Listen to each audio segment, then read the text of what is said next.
feet of a newborn. They told you angels filled the sky singing to shepherds. But what if I told you that the very first lie proving Jesus was a myth begins right there in the nativity scene you grew up picturing every Christmas? Because the truth is that these stories did not appear until decades later, written by anonymous authors who were not eyewitnesses and who never even agreed with each other. And that is the shock most people never confront, because the Gospels of Matthew and Luke are the only ones that even mention a virgin birth, and they contradict each other in geography, lineage, and timing, while Mark, the earliest Gospel, and Paul, the earliest Christian writer, never even mention such a miraculous birth.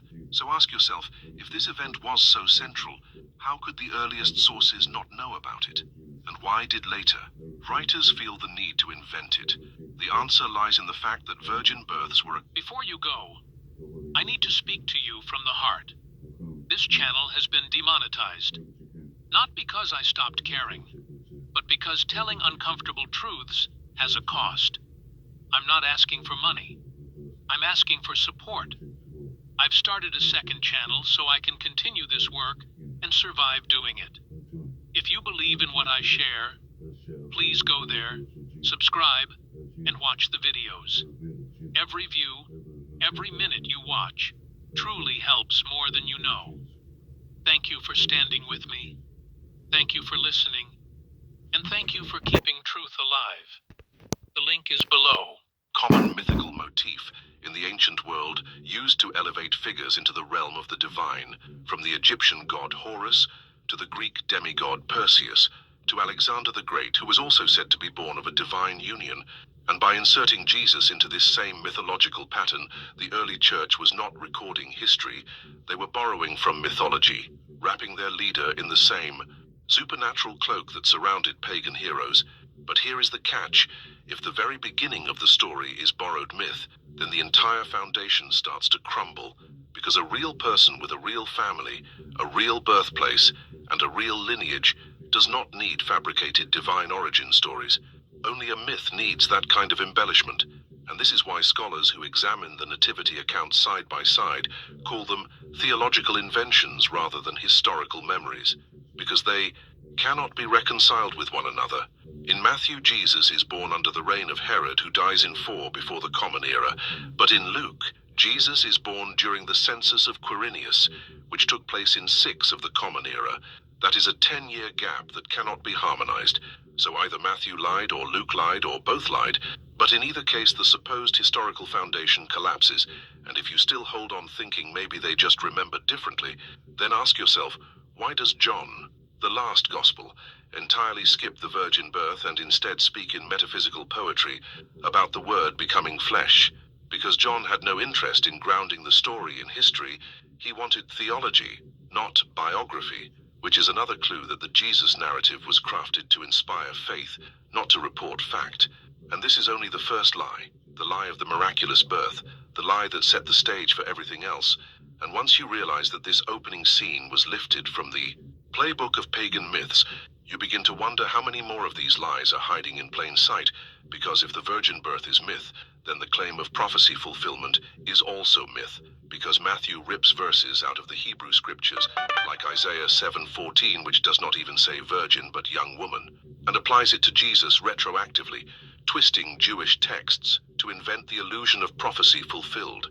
And that means the so-called prophecies were not predictions of Jesus, but deliberate rereadings after the fact, designed to make it seem like the Hebrew scriptures pointed to him all along. And that deception is one of the boldest, because it hijacks an entire religion's sacred writings to justify a myth. And once you see that pattern, you cannot unsee it, because the very people who claim divine truth were the ones distorting texts to manufacture belief. And here is the piercing question you must ask yourself. If the beginning of the Jesus story is wrapped in myth, contradiction, and fabrication, what does that say about the rest of it? And if you are feeling a knot in your stomach right now, it is because deep down you know the implications are huge, that the figure billions revere may not be a historical man, but a myth built on lies. And this is only the first of 6 lies we will expose. Lies that prove beyond doubt that Jesus was a myth. Lies that no institution, no church, no authority can deny once you lay the evidence bare. And this is why you cannot look away, because if you do, You risk living your life chained to a story that was never true in the first place. And if that thought unsettles you, then stay with me, because what comes next will shake you even harder, because the birth is only the opening act of the myth, and the second lie will take us deeper into the core of the story, into the miracles that never happened. But before we step there, remember this: every myth begins with a miraculous origin, and every myth requires the audience to suspend disbelief. So once you break that spell at the very beginning, the entire illusion starts to collapse. And right now, we are breaking that spell together, peeling back the first layer of deception. And once you see it, there is no going back, because truth once seen cannot be unseen, and that truth is this: the virgin birth is not history, it is mythology, and mythology does not create gods, it creates stories, and that means Jesus is not a divine figure stepping into human history. He is a mythic invention, and this is just the first lie exposed. They told you Jesus walked on water, that he calmed raging seas with a word, that he fed thousands with a few loaves and fishes, that he raised the dead back to life, that he healed the blind and the lame with a touch, and that every miracle confirmed his divine identity. But here is the second lie that proves Jesus was a myth, because these so-called miracles were never eyewitness accounts, but rather literary inventions, crafted decades after the fact by anonymous writers who never met Jesus, and who borrowed these miracle stories from older myths and religious traditions.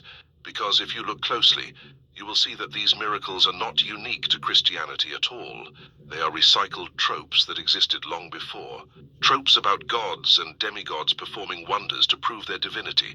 From Dionysus turning water into wine to Asclepius healing the sick and even raising the dead.